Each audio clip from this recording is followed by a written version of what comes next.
Good morning दोस्तों, मैं नीरज लोधी। मेरे चौथे ब्लॉग में आप सभी का स्वागत है। मैं जिम आ गया सुबह सुबह। उसके बाद मैंने अपना वार्म अप स्टार्ट किया। वार्म अप करने के बाद मैंने पुल अप डाउन लगाया। पुल अप डाउन कंप्लीट होने के बाद मैंने अपनी बेंच 85 kg की कंप्लीट करी राहुल सर के थोड़ी सहायता। फिर वर्कआउट ख़त्म होते ही मैं जिम से निकल रहा था। उतने में ही जिम ट्रेनर के साथ एक डिस्कस होने लगा कि बॉडी प्रोटीन पाउडर खाने से बनती है और वर्कआउट करने से। सीमा मैडम ने बताया हमें कि ऐसी बनती बॉडी। उसके बाद हम यहाँ से निकल गए जिम से बाइक बोल के सर को।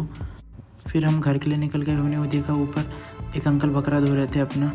फिर हम जैसे नीचे आए उसके बाद हमने देखा कि हमारे रूम में हमारे पास प्याज रखी थी तो उसमें पौधे लग गए।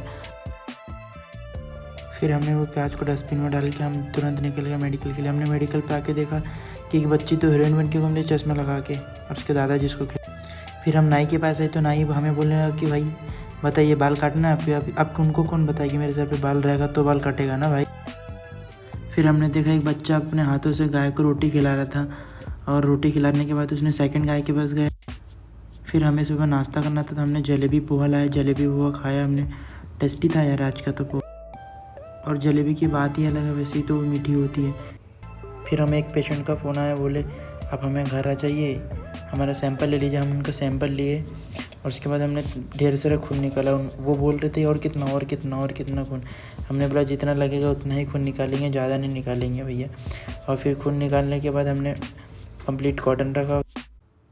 और जैसे ही ब्लड निकल के हमारा कंप्लीट हुआ उसके बाद हमने देखा कि बाहर ज़ोरों ज़ोर से बारिश होने लगी। बारिश हो रही थी। हमें लगा कहीं भोपाल में आज बाढ़ तो नहीं आ जाएगी। उसके बाद जैसे ही बारिश बंद हुई उसके बाद हम आए पैथोलॉजी में हमने ब्लड जमा करा। उसके बाद यहाँ पे हमने अपने ब्लॉग का समापन किया। बाय बाय दोस्तों।